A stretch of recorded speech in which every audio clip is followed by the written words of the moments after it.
ایک مرتبہ اللہ تعالیٰ نے روحیں قبض کرنے والے فرشتے اسرائیل علیہ السلام سے دریافت کیا کہ اے اسرائیل، آج تک جن لوگوں کی روح تو نے قبض کی ہے ان میں سے کسی پر تجھے کبھی رحم بھی آیا؟ اسرائیل علیہ السلام نے عرض کیا کہ اے پروردگار، تو خوب جانتا ہے کہ روح قبض کرتے وقت ہمیشہ میرا دل دکھتا ہے، لیکن تیرے حکم سے سرتابی کی مجال کہاں؟ خدا تعالیٰ نے پوچھا کہ یہ بتا کہ تجھے کس پر سب سے زیادہ ترس آیا اور کس کی موت پر تیرا قلب تڑپا؟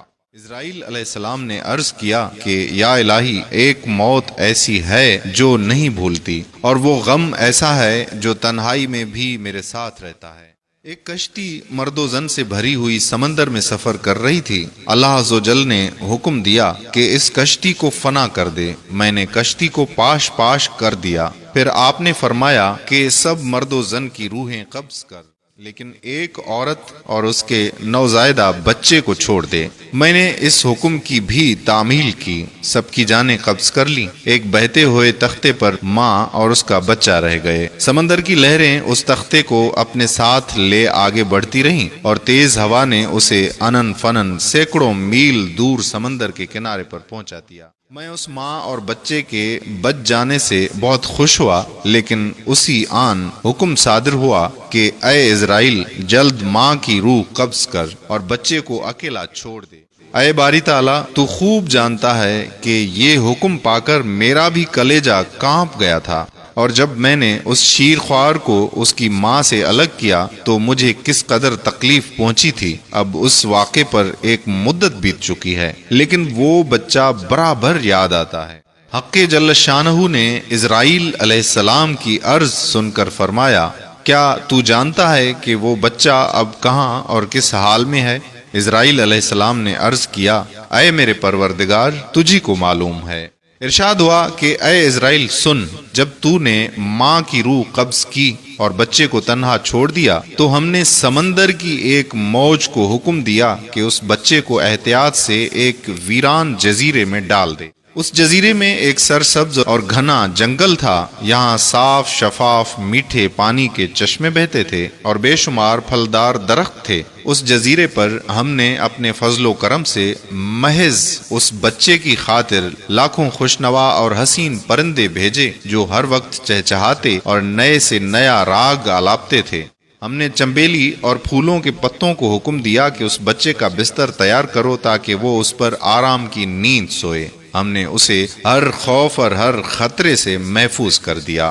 آفتاب کو حکم دیا کہ اپنی تیز دھوپ اس پر نہ ڈال، ہوا کو فرمان دیا کہ اس پر آہستہ آہستہ چل، بادلوں کو حکم دیا کہ اس پر می نہ برسا، بجلیوں کو ہدایت کی کہ خبردار اسے اپنی تیزی دکھا کر مت ڈرا۔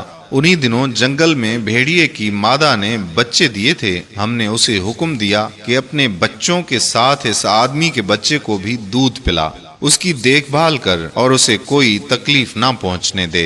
اے اسرائیل، اس نے بھی ہمارے حکم کی تعمیل کی، یہاں تک کہ وہ تنہا اور بظاہر بے یار و مددگار بچہ پرورش پا کر خوب صحت مند اور بہادر ہو گیا۔ ہم نے اس کے پاؤں میں کبھی کانٹا بھی نہ چبھنے دیا۔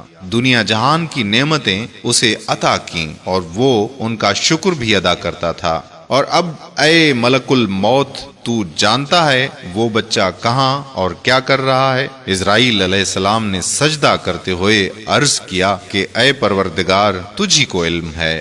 اللہ تعالیٰ نے فرمایا کہ وہ بچہ نمرود بن گیا اور اسی نے میرے خلیل ابراہیم علیہ السلام کو آگ کے الاؤ میں جھونکا ہے۔ اب وہ خدائی کا دعویٰ کر کے لوگوں کو میرے راستے سے ہٹاتا ہے اور ان پر تشدد کرتا ہے۔ اللہ اکبر، اللہ اکبر۔ قارئین اکرام، ایک وہ مہربان پالنے والا جو اتنی ساری نعمتیں عطا کرتا ہے اور ہم ناشکرے بن جاتے ہیں، اس حد تک کہ نمرود نے خدائی کا دعویٰ کر دیا۔ اور بے شک اللہ کسی کے ساتھ ظلم نہیں کرتا۔ نمرود نے اپنے اوپر ظلم کیا اور اس کو ملنے والے عذاب کی مثال رہتی دنیا تک قائم رہے گی۔ ہمیں ہر وقت اللہ تعالیٰ کی نعمتوں پر شکر ادا کرنا چاہیے، یہی ہمارے حق میں بہتر ہے۔